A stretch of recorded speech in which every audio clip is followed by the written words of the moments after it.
വരുന്നത് ചെവിയിലകത്ത് ഇൻഫെക്ഷൻസ് വന്നാൽ ചൊറിയും, fungal infections ഉണ്ട്.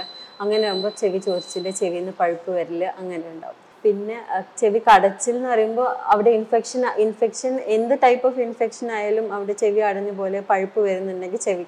നമ്മൾ വാക്സിനെ കുറിച്ച് അറിഞ്ഞിരിക്കേണ്ട കാര്യങ്ങൾ, അതിൻ്റെ ക്ലീനിങ് എങ്ങനെയാണ് ഒന്ന് ഷെയർ ചെയ്യാമോ? വാക്സ് ബേസിക്കലി നമ്മുടെ ചെവിയുടെ അകത്ത് നിന്ന് തന്നെ പ്രൊഡ്യൂസ് ചെയ്യുന്ന സിബം, അവിടുത്തെ ഗ്ലാൻസ്, അവിടുത്തെ ഹെയറിൽ നിന്നൊക്കെ പ്രൊഡ്യൂസ് ചെയ്യുന്ന സംഭവമാണ്. ഓൾമോസ്റ്റ് 90-95% ആൾക്കാർക്കും ചെവിയിൽ നിന്ന് തുടങ്ങുന്ന പ്രശ്നങ്ങളുണ്ട്. നമ്മൾ ബ്രെയിനിൽ രക്തോട്ടം കുറയുന്നത് കാരണമുള്ള പ്രശ്നങ്ങൾ പോലും ഉണ്ട്. അപ്പോൾ ആദ്യം വന്ന് നമ്മൾ കാണിക്കുമ്പോൾ നമ്മളോ അല്ലെങ്കിൽ ന്യൂറോളജിസ്റ്റാണ് ഇതിൻ്റെ അതിൻ്റെതായ സെക്ഷൻസ് നോക്കുക.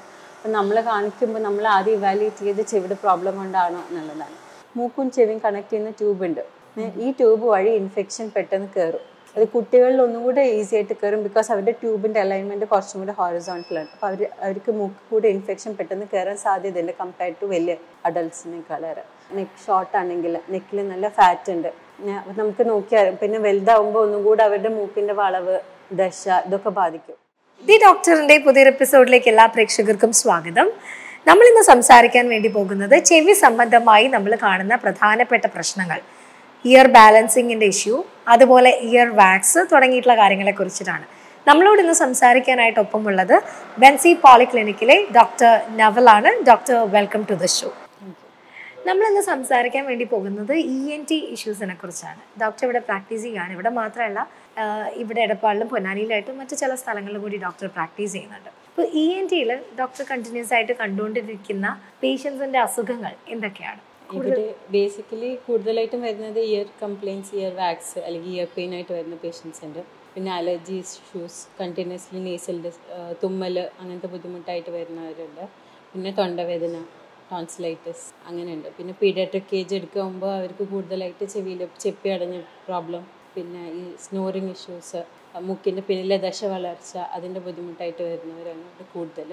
പിന്നെ എൽഡർലി ഒക്കെ നോക്കുകയാണെങ്കിൽ നമുക്ക് ഒരുപാട് ബാലൻസ് ഇഷ്യൂസ് ആയിട്ട് വരുന്ന ആൾക്കാരും കാണുന്നുണ്ട്. ഇതാണ് കൂടുതലായിട്ട് ഇവിടെ വരുന്ന type of cases. Ear wax എന്ന് പറഞ്ഞാൽ വലിയൊരു പ്രശ്നമാണ് അല്ലേ? വാക്സ് ശരിക്കും നമുക്ക് ആവശ്യമാണെന്ന് പറയുന്നുണ്ട്. അത് ക്ലീൻ ചെയ്യാനുള്ള പ്രോപ്പർ ആയിട്ടുള്ള സിസ്റ്റം എന്തെങ്കിലും ഉണ്ടോ, അല്ലെങ്കിൽ ബഡ്സ് യൂസ് ചെയ്യുന്ന ആൾക്കാരുണ്ട്. സോ നമ്മൾ വാക്സിനെ കുറിച്ച് അറിഞ്ഞിരിക്കേണ്ട കാര്യങ്ങൾ, അതിൻ്റെ ക്ലീനിങ് എങ്ങനെയാണ് ഒന്ന് ഷെയർ ചെയ്യാമോ? വാക്സ് ബേസിക്കലി നമ്മുടെ ചെവിയുടെ അകത്ത് നിന്ന് തന്നെ പ്രൊഡ്യൂസ് ചെയ്യുന്ന സിബം, അവിടുത്തെ ഗ്ലാൻസ്, അവിടുത്തെ ഹെയറിൽ നിന്നൊക്കെ പ്രൊഡ്യൂസ് ചെയ്യുന്ന സംഭവമാണ്. ഓൾമോസ്റ്റ് 90-95% ആൾക്കാർക്കും ഇത് ഓട്ടോമാറ്റിക്കലി ഉണ്ടാവും. അത് സെൽഫ് ക്ലീൻസിങ് ആണ് ഉണ്ടാവും. അത് താനെ ക്ലീൻ ചെയ്യും. നമ്മളായിട്ട് അത് ക്ലീൻ ചെയ്ത് കൊടുക്കേണ്ട ആവശ്യം വരുന്നില്ല. പക്ഷേ കുറച്ച് ശതമാനം ആൾക്കാർക്ക് അതെങ്ങനെയാണെന്ന് വെച്ചാൽ അവരുടെ ചെവിയുടെ ഷേപ്പ്, കുട്ടികളാകുമ്പോൾ അവരുടെ ചെവി ചെറുതാണ്, വളർന്നു വരുന്നുള്ളൂ, അങ്ങനത്തെ സിറ്റുവേഷൻസ്. പിന്നെ വലിയവരാണെങ്കിൽ പോലും അവരുടെ ചെവിയുടെ ഷേപ്പ് കറക്റ്റ് അല്ലെങ്കിൽ ഇത് പോയിട്ട് ജാമായിട്ട് അവിടെ ഇങ്ങനെ സ്റ്റക്കായിട്ടിരിക്കും. അത് പിന്നെ ഹാർഡാവും, അത് ചെവി കേൾക്കാൻ ബുദ്ധിമുട്ടാവും, ചിലർക്ക് വേദന ഉണ്ടാവും. അങ്ങനെയുള്ള സിറ്റുവേഷൻസിൽ നമ്മളത് ഇത് ഹാർഡായിട്ട് ഇരിക്കുന്ന വാക്സ് ഒക്കെ ആണെങ്കിൽ നമ്മൾ ഡ്രോപ്സ് ഒറ്റിച്ച് കൊടുത്തിട്ട് സോഫ്റ്റ് ആയതിനു ശേഷം എടുക്കുമായിരിക്കും ബെറ്റർ. ബിക്കോസ് നമ്മൾ ഡയറക്റ്റ് എടുത്താൽ പെയിൻ ആയിരിക്കും അവർക്ക്, പിന്നെ സൈഡിൽ മുറിവൊക്കെ ആവാനുള്ള സാധ്യതയുണ്ട്. നമ്മൾ വീട്ടിൽ നിന്ന് വെച്ചാൽ നമ്മൾ ഡെയിലി ബേസിസ് ഇത് ക്ലീൻ ചെയ്യേണ്ട ആവശ്യമില്ല. അതാണ് പറഞ്ഞാൽ സെൽഫ് ക്ലീൻസിങ് ആയിട്ട് അത് പോകും. ബഡ്സ് ഇരുന്നത് വേണ്ടാന്ന് ഞങ്ങൾ ഡോക്ടേഴ്സ് പറയാൻ കാരണം ഇതിൻ്റെ അകത്തോട്ട് എത്രത്തോളം നിങ്ങൾ പോകുന്നുണ്ട് എന്നുള്ളത് നിങ്ങൾക്ക് അറിയില്ല, കണ്ണുകൊണ്ട് കാണുന്നില്ല. ഇത് പോയിട്ട് പാടെ പോയി തട്ടാനും അതിൽ പിന്നെ ഹോൾ ആവാനുള്ള ചാൻസസ് ഉണ്ട്. ഇത് ഒരുപാട് വാക്സ് ഉണ്ട്. കുറച്ച് ലിറ്റിൽ എമൗണ്ട് വാക്സിനൊക്കെ നമുക്ക് ബഡ്സ് യൂസ് ചെയ്യുന്നതിന് കുഴപ്പമില്ല. പക്ഷെ ഒരുപാട് വാക്സ് ഉണ്ടെങ്കിൽ ഇത് നമ്മൾ അകത്തുള്ള വാക്സിനെ ഉള്ളിലോട്ട് പുഷ് ചെയ്യും. അപ്പോൾ ഇതൊന്നും കൂടെ ചെവിനകത്ത് ജാമായിട്ടിരിക്കും. വേദന ഒന്നും കൂടെ കൂടും, കേൾക്കാൻ ബുദ്ധിമുട്ടായിരിക്കും, അപ്പോൾ എടുക്കാനും കൂടുതൽ ബുദ്ധിമുട്ടായിരിക്കും. പിന്നെ ചെപ്പിത്തോണ്ടി അതുപോലത്തെ ഇൻസ്ട്രുമെന്റ്സ് ഒക്കെ യൂസ് ചെയ്യുക, പിന്ന് അങ്ങനെയൊക്കെ ഉപയോഗിക്കുന്ന ഒരുപാട് പേരുണ്ട്. അതൊക്കെ ആകുമ്പോൾ മുറിവാകാനുള്ള സാധ്യത വളരെ കൂടുതലാണ്. ചിലപ്പോൾ ഒരു ചെവി അടഞ്ഞ ഫീലിംഗ് ആയിട്ട് വരുന്ന ചിലരിൽ വാക്സിൻ ഉണ്ടാവില്ല, അതിൻ്റെ കണ്ടീഷൻസ് വേറെ ആയിരിക്കും. അപ്പോൾ വാക്സ് ആയിരിക്കും എന്ന് വിചാരിച്ച് ചെപ്പിത്തോണ്ടിയോ അല്ലെങ്കിൽ പിന്നോ ബഡ്സോ ഒക്കെ ഇടുന്നവർക്ക് മുറിവാവുക എന്നല്ലാതെ വാക്സ് ഒന്നും ഉണ്ടാവില്ല, വാക്സ് ഒന്നും എടുക്കാനുണ്ടാവില്ല. അതിൻ്റെ ഇഷ്യൂസ് വേറെ ആയിരിക്കും. ഓക്കെ, ഈ പല്ലാണെങ്കിൽ നമ്മൾ ലൈക്ക് എന്തെങ്കിലും അഴുക്കുണ്ടാവുന്ന സമയത്ത് അല്ലെങ്കിൽ വേദന ഉണ്ടാവുന്ന സമയത്ത് നമ്മൾ ക്ലീൻ ചെയ്യാൻ പറ്റും. ഇനി മറ്റെന്തെങ്കിലും അസുഖമാണെങ്കിൽ നമ്മൾ കാണുമ്പോൾ ഇപ്പോൾ സ്കിൻ അലർജീസ് ആണെങ്കിൽ കാണുമ്പോഴത്തേക്കും വരും. പക്ഷെ ചെവിയെ സംബന്ധിച്ച് നമുക്ക് അങ്ങനെ കൃത്യമായ ഇടവേളകളിൽ ഒരു ENT ഡോക്ടറെ കാണിക്കാനോ അങ്ങനെയൊന്നും ആരും ചെയ്യാറില്ല. ഈ വാക്സ് ഇങ്ങനെ ഉണ്ടാവുന്നത് ക്ലീൻ ചെയ്യുന്നതിന് പ്രോപ്പറായിട്ട് ഇയർലി നമ്മൾ വൺസ് ഡോക്ടറെ കാണിക്കണം, അങ്ങനെ എന്തെങ്കിലും ചെയ്യേണ്ടതുണ്ടോ? അങ്ങനെ എന്ന് വെച്ചാൽ ഈ ഇടയ്ക്കിടയ്ക്ക് ഇതുപോലെ വാക്സ് അടഞ്ഞു വരുന്ന ആൾക്കാരുണ്ടാവുമല്ലോ, അവർക്ക് ഇതർ വലിയ കുട്ടികളൊക്കെ അവർക്ക് ഒരു അറ്റ്ലീസ്റ്റ് വൺസ് ഇൻ 6 months ഒരു റിവ്യൂ നോക്കിയാൽ കുഴപ്പമില്ല. കാരണം അവർ ചെറിയ ചെവിയാണ്, അതിനകത്ത് വാക്സ് ജാമായി കിടക്കാനുള്ള ബുദ്ധിമുട്ടുണ്ട്. അവർക്ക് പറയാനറിയില്ല ചെവി വേദനയാണോ ചെവി അടഞ്ഞിരിക്കുകയെന്നൊന്നും അവർക്ക് പറയാനറിയില്ല. അപ്പോൾ ആ വൺസ് ഇൻ 6 months ഒക്കെ ഒന്ന് വന്ന് ചെക്ക് ചെയ്താൽ വാക്സ് ഉണ്ടെങ്കിൽ ക്ലിയർ ഔട്ട് ചെയ്ത് കളയാം. എൽഡർലി പേഷ്യൻസ് ആണെങ്കിൽ പോലും അവരുടെ ചെവിയുടെ സൈസ് സ്മോളാണ്. എപ്പോഴും ഒരു ഫ്രീക്വൻ്റ് ആയിട്ട് അവർക്ക് പോവേണ്ടി വരുന്നുണ്ട് ഇതുപോലെ ചെവിയിൽ വാക്സ് അടഞ്ഞിട്ടുള്ള ബുദ്ധിമുട്ട് കാരണം എന്നെങ്കിൽ അവർ വൺസ് ഇൻ 3 months ഒന്ന് വന്നിട്ട് ജസ്റ്റ് ഒന്ന് ചെക്കപ്പ് ചെയ്യുമായിരിക്കും ബെറ്റർ. കാരണം ഇത് ഭയങ്കര ഹാർഡായി ഇരുന്ന് പിന്നെ എടുക്കുന്നേക്കാളും ബെറ്റർ കുറച്ചുണ്ടാകുമ്പോൾ തന്നെ ക്ലീൻ ഔട്ട് ചെയ്ത് പോരും. ഡോക്ടർ, മറ്റൊരു ഇഷ്യൂ ആണ് ബാലൻസിങ്. ഇപ്പൊ ചെറിയ കുട്ടികൾക്കും വലിയ ആൾക്കാർക്കും ഒക്കെ ഇയർ ബാലൻസിങ്ങിന്റെ ഇഷ്യൂ ഉണ്ടാവാറുണ്ട്. അങ്ങനെ ബാലൻസ് നഷ്ടമാവുന്നതിന്റെ റീസൺ എന്താണ് ഡോക്ടർ? അത് ബാലൻസ് ഇഷ്യൂസ് മെയിൻലി പല കാരണങ്ങളുണ്ട്. നമ്മൾ ഈ ബാലൻസ് പ്രോബ്ലം ആണെന്ന് പറയുമ്പോഴും ഈ തലകറക്കം എന്ന് പറയുന്നതിന് പലതായിട്ടുള്ള കാരണങ്ങളുണ്ട്. ചെവിയിൽ നിന്ന് തുടങ്ങുന്ന പ്രശ്നങ്ങളുണ്ട്, നമ്മൾ ബ്രെയിനിൽ രക്തോട്ടം കുറയുന്നത് കാരണമുള്ള പ്രശ്നങ്ങൾ പോലും ഉണ്ട്. അപ്പോൾ ആദ്യം വന്ന് നമ്മൾ കാണിക്കുമ്പോൾ നമ്മളോ അല്ലെങ്കിൽ ന്യൂറോളജിസ്റ്റാണ് ഇതിൻ്റെ അതിൻ്റെതായ സെക്ഷൻസ് നോക്കുക. അപ്പം നമ്മൾ കാണിക്കുമ്പോൾ നമ്മൾ ആദ്യം ഇവാലുവേറ്റ് ചെയ്ത് ചെവിയുടെ പ്രോബ്ലം കൊണ്ടാണോ എന്നുള്ളതാണ്. ഈ ബാലൻസ് പോവുക എന്ന് പറയുന്നത് മെയിൻലി ചെവിയുടെ അകത്ത് ചെറിയ ചെറിയ കല്ലുകളുണ്ട്. നമ്മുടെ ബാലൻസ് നമ്മൾ നടക്കാൻ ഭൂമിയോട് ചേർത്ത് വെക്കാൻ സഹായിക്കുന്ന ഒരുപാട് ചെറിയ ചെറിയ സ്ട്രക്ചേഴ്സ് ഉണ്ട്. ചില കേസിൽ മിക്ക കേസിൽ അത് സ്പെസിഫിക് റീസൺ ഇല്ലാണ്ടേയും സ്റ്റാർട്ടാവും. നമ്മുടെ തല പെട്ടെന്ന് പൊസിഷൻ ചേഞ്ച് ചെയ്യുന്ന സമയത്ത് ഇതിനകത്ത് ചെറിയ ചെറിയ കല്ലുകൾ അതിൻ്റെ പൊസിഷൻ മാറും. ഈ പൊസിഷൻ മാറിയിട്ട് ഒരു ഫ്ലൂയിഡിലേക്ക് ഡ്രോപ്പ് ആവുക ചെയ്യുക. അപ്പോൾ ആ ടൈമിൽ ആ ഡ്രോപ്പ് ചെയ്യുന്ന സമയത്ത് വരുന്ന സ്പിന്നിങ് സെൻസേഷനാണ് നമുക്ക് തലകറക്കാണ് ഫീൽ ചെയ്യുന്നത്. അതിനോട് ബന്ധപ്പെട്ടിട്ട് തന്നെ നമുക്ക് ഛർദിക്കാൻ മനം പറ്റൽ അതുപോലത്തെ ബുദ്ധിമുട്ടുകൾ ഉണ്ടാവും. അത് ഇനീഷ്യലി കുറച്ചൊരു സെക്കൻഡ് ഉണ്ടാവും, പിന്നെ അത് തന്നെ റിക്കവർ ആവും, ഒന്ന് റെസ്റ്റ് എടുത്താൽ മാറും. ഇത് എപ്പോൾ തല നമ്മൾ പൊസിഷൻ തിരിച്ചാലും അവർക്ക് ഇതുപോലത്തെ എപ്പിസോഡ്സ് വരും. അപ്പോൾ ഇതുവരെ ഉള്ളത്തെ ഒരാൾക്ക് എപ്പോൾ വേണമെങ്കിലും സ്റ്റാർട്ട് ചെയ്യാം, ഉണ്ടായവർക്ക് പിന്നെയും സ്റ്റാർട്ട് ചെയ്യാം. ലൈഫ് ത്രെറ്റനിങ് സിറ്റുവേഷൻ അല്ല, ചെവിയുടെ ബാലൻസ് പോയ പ്രശ്നം എന്ന് പറയുന്നത്.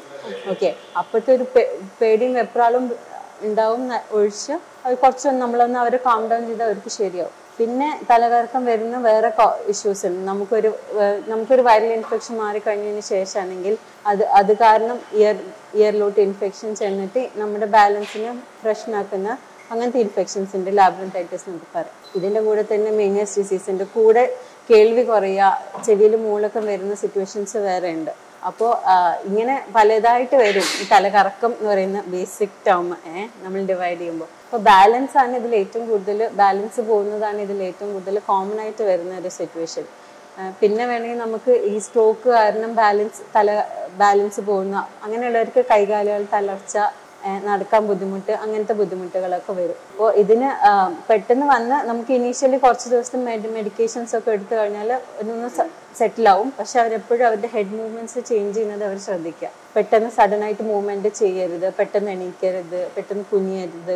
മേലെ നോക്കി എടുക്കുമ്പോഴും അവർക്കൊക്കെ പെട്ടെന്ന് ഇതുപോലത്തെ എപ്പിസോഡ്സ് സ്റ്റാർട്ട് ചെയ്യും. അപ്പോൾ നമ്മൾ പ്രൈമായിട്ട് നമ്മൾ അഡ്വൈസ് ചെയ്യുക, തല പെട്ടെന്ന് അനക്കരുത്, തല പെട്ടെന്ന് തിരിക്കരുത്, ഹെഡ് പൊസിഷൻ ചേഞ്ച് ചെയ്യുമ്പോൾ കുറച്ച് കെയർഫുൾ ആയിട്ട് ഇരിക്കുക. ഒരു 2 to 3 weeks മെഡിസിൻ കഴിച്ചോ നല്ലോണം സബ്സൈഡ് ചെയ്യും. പിന്നെ അവർക്ക് ചിലപ്പോൾ ഒരുപാട് കാലത്തേക്ക് വന്നില്ല എന്ന് വരും, പക്ഷെ ചിലപ്പോൾ അടുത്ത മാസം തന്നെ ഇതുപോലെ വന്നു വരും. So they should be very cautious. തല അനക്കുന്നതും തിരിക്കുന്നതും ഒക്കെ വെരി കോഷ്യസ് ആയിരിക്കണം. പേടിക്കേണ്ടതായിട്ടുള്ള സിറ്റുവേഷൻ അല്ല, പക്ഷെ ഒരു പരിഭ്രാന്തി ആയിരിക്കും അത് വന്നു കഴിഞ്ഞാൽ. പിന്നെ ഇതേ പറഞ്ഞ പോലെ തലകറക്കത്തിന് പല കാരണങ്ങളുള്ളത് കൊണ്ട് ഒരു ഇവാലുവേഷൻ എപ്പോഴും ബെസ്റ്റാണ്. ഇതിൻ്റെ കൂടെ കുറച്ച് എക്സസൈസസ് ഉണ്ട്, ഐ എക്സസൈസസ് ഒക്കെ ഉണ്ട്. അപ്പോൾ അതും കൂടെ ചെയ്താൽ അവർക്ക് റിക്കവർ ആയിക്കോളും. ഓക്കെ ഡോക്ടർ, കൊച്ചു കുട്ടികൾ കരയുന്ന സമയത്ത് നമ്മൾ എപ്പോഴും പറയുന്നത് ഇത് ചെവി വേദനയെ കൊണ്ടാണോ കരയുന്നത് എന്നറിയില്ല എന്ന് നമ്മൾ പറയാറുണ്ട്. അത് നമുക്ക് മനസ്സിലാക്കാൻ വേണ്ടി സാധിക്കുമോ? എന്തുകൊണ്ടായിരിക്കും കുട്ടികൾക്ക് ഇങ്ങനെ ചെവി വേദന വരുന്നത്? കുട്ടികളെന്ന് വെച്ചാൽ കൂടുതലായിട്ടും ജലദോഷം വന്നു കഴിഞ്ഞാൽ അല്ലെങ്കിൽ ഇവർക്ക് വേദന ഉള്ളത് എവിടെയാണെങ്കിലും അറിയാൻ പറ്റില്ല. ചിലർക്ക് ചെവി തൊടുന്നുണ്ട്, ചെവി എപ്പോഴും തട്ടിക്കൊണ്ടിരിക്കുകയാണ് എന്നുള്ള കംപ്ലൈൻ്റ് ആയിട്ട് പേരൻസ് വരും. അല്ലാതെ വേദനയായിട്ട് ഒരു കുട്ടികളും പറയാൻ കഴിയില്ല അവർക്ക്. അപ്പോൾ one of the main reasons എന്ന് പറയുന്നത് ഈ ജലദോഷമുള്ള സമയത്ത് കുട്ടികൾക്ക് മൂക്കും ചെവിയും കണക്ട് ചെയ്യുന്ന ട്യൂബ് ഉണ്ട്. ഈ ട്യൂബ് വഴി ഇൻഫെക്ഷൻ പെട്ടെന്ന് കയറും. അത് കുട്ടികളിൽ ഒന്നും കൂടെ ഈസി ആയിട്ട് കയറും. ബിക്കോസ് അവരുടെ ട്യൂബിൻ്റെ അലൈൻമെൻറ്റ് കുറച്ചും കൂടെ ഹോറിസോണ്ടലാണ്. അപ്പോൾ അവർക്ക് മൂക്ക് കൂടെ ഇൻഫെക്ഷൻ പെട്ടെന്ന് കയറാൻ സാധ്യതയുണ്ട് കമ്പയർഡ് ടു വലിയ അഡൾട്ട്സിനേക്കാളേറെ. അഡൾട്ട് ആകുമ്പോഴത്തേക്ക് ആ ട്യൂബ് കുറച്ച് സ്ലാൻഡിങ് ആയിരിക്കും. അപ്പോൾ ആ ഇൻഫെക്ഷൻ അത്ര ഈസി ആയിട്ട് കയറില്ല. കുട്ടികളിലാണെങ്കിൽ അവർ മൂക്ക് ചീറ്റില്ല, അവർ മൂക്ക് വലിക്കും, പിന്നെ കിടക്കുമ്പോൾ ഡയറക്റ്റ് ആയിട്ട് ഇൻഫെക്ഷൻ ആ ട്യൂബ് വഴി കയറും ചെവിയിലേക്ക്. നമുക്ക് നോക്കിയാൽ ചെവിയുടെ പാടെ കൂടെ ഇൻഫെക്ഷൻ ഉണ്ടോ എന്നുള്ളത് അറിയാൻ പറ്റും. ഈ ഇൻഫെക്ഷൻ ഇനിയിപ്പോൾ അപ്പോഴൊന്നും മനസ്സിലായില്ല ഇതുകൊണ്ടാണെന്നൊന്നും അറിയില്ല. കുറച്ച് കഴിഞ്ഞ് ഇൻഫെക്ഷൻ അധികമായി കഴിഞ്ഞാൽ ചെവിയുടെ പാടെ കൂടെ പൊട്ടിയൊലിക്കുക, അങ്ങനെയും വീട്ടുകാർക്ക് മനസ്സിലാവും. ഓക്കെ, അപ്പോൾ ജലദോഷമുള്ള സമയത്താണെങ്കിൽ മിക്കവാറും ചെവി വേദന വരുന്നത് ഇൻഫെക്ഷൻ അങ്ങോട്ട് പോയതിൻ്റെ കാരണമാണ്. അല്ലെങ്കിൽ ഇത് പൊട്ടിയൊലിക്കുന്നുണ്ടെങ്കിൽ ഇതൊക്കെ ഈ ഒരു നേസൽ ഇൻഫെക്ഷൻ കാരണമുള്ള ബുദ്ധിമുട്ടാണ്. അതിന് കോഴ്സ് ഓഫ് മെഡിക്കേഷൻസ് കഴിക്കുക, അങ്ങനെയൊക്കെ ശ്രദ്ധിച്ചാൽ കൂടെ ഇൻഫെക്ഷൻ ജലദോഷം വരാതെ ശ്രദ്ധിച്ചാൽ കുറേ. സ്നോറിങ് അതുപോലെ തന്നെ ഡോക്ടർ ട്രീറ്റ് ചെയ്യുന്ന ഒരു ഇഷ്യൂ ആണ്. സ്നോറിങ് ഏത് പ്രായം മുതലാണ് വരുന്നത്, അല്ലെങ്കിൽ അത് നമുക്ക് എങ്ങനെ കംപ്ലീറ്റ് ആയിട്ട് ഈ കൂർക്കം വലി മാറ്റിയെടുക്കാൻ പറ്റുമോ? സ്നോറിങ് ഇഷ്യൂസ് കുട്ടികളിൽ നിന്ന് മുതലേ സ്റ്റാർട്ട് ചെയ്യും. അതിന് പല റീസൺസ് ആണ്. സ്നോറിങ് വരാനൊരു കാരണം എന്ന് വെച്ചാൽ നമ്മുടെ നേസൽ പാസേജിൽ ബ്ലോക്കേജ് വരുമ്പോൾ, നമ്മൾ നേസൽ വായുടെ ബാക്കിലുള്ള സൈഡിലൊക്കെ ബ്ലോക്കേജ് വരുന്ന കാരണം നമ്മൾ നോർമലി നമ്മുടെ മൂക്കിൽ കൂടെയും വായിക്കൂടെയും ശ്വസിക്കാതെ വരുമ്പോൾ സംഭവിക്കുന്നതാണ് സ്നോറിങ് ഇഷ്യൂസ്. അപ്പോൾ കുട്ടികളെന്ന് പറയുമ്പോൾ മെയിനായിട്ട് വരുന്നത് ഒന്നെങ്കിൽ അവർക്ക് മൂക്കിൻ്റെ ബാക്കിൽ ദശ വളരും. ഒരു 3 മുതൽ 14 വയസ്സ് വരെ ഈ ഒരു ദശ ഉണ്ടാവും. നമ്മുടെ തൊണ്ടയിൽ ടോൺസിൽ എന്ന് അറിയില്ല, അതേപോലെ തന്നെ മൂക്കിൻ്റെ ബാക്കിലെ ടോൺസിലാണ്. ഇത് വലുതാവും. പിന്നെ 14 ഇയേഴ്സിന് ശേഷം അത് താനെ ഷ്രിങ്ക് ചെയ്ത് ചുരുങ്ങി പോവുക ചെയ്യുക. അപ്പോൾ ഈ ഒരു ടൈമിൽ ഇത് വലുതാവുന്ന സമയത്ത് കുട്ടികൾക്ക് കൂടെ ജലദോഷം വരാൻ സാധ്യതയുണ്ട്. മൂക്കിൻ്റെ ബാക്കിലുള്ള സ്പേസ് ബ്ലോക്ക് ആവാൻ സാധ്യതയുണ്ട്. അപ്പോൾ ഇവർ കിടന്നു കഴിഞ്ഞാൽ ഇവർ മൂക്കിൽ കൂടെ ശ്വാസം എടുക്കില്ല, വാ തുറന്നുറങ്ങും. ഇതിനോട് അത് എത്രത്തോളം ബ്ലോക്ക് ആവുന്നുണ്ട് എന്ന് ഡിപ്പെൻഡ് ചെയ്തിരിക്കും. അവർക്ക് കൂർക്കം വലിയൊക്കെ ഉണ്ടാവും. ഓക്കെ, അപ്പോൾ കുട്ടികളുടെ one of the main reasons ഇതാണ് കൂർക്കം വലിക്ക്. അല്ലെങ്കിൽ പിന്നെ മൂക്കിനകത്ത് ദശ വളരുന്നത്, ഇത് കൂടാണ്ടുള്ള മൂക്കിൻ്റെ അകത്തുള്ള ദശ, മൂക്കിൻ്റെ പാലത്തിന് വളവ്, അങ്ങനത്തെ റീസൺസ് കൊണ്ടും വരാം. തൊണ്ടയിൽ ടോൺസിൽസ് വലുതായിട്ടുണ്ടെങ്കിൽ അപ്പോൾ അതൊന്നും കൂടെ ആഡ് ഓൺ ഫാക്ടറാണ്.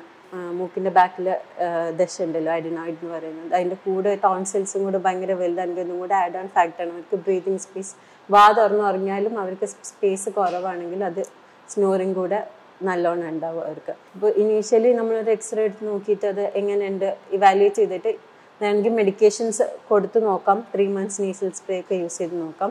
കുറവില്ലെങ്കിൽ സർജറിക്ക് പോവാം. പല വഴി നമുക്ക് സർജറീസ് ചെയ്യാം എന്നുള്ളതാണ്.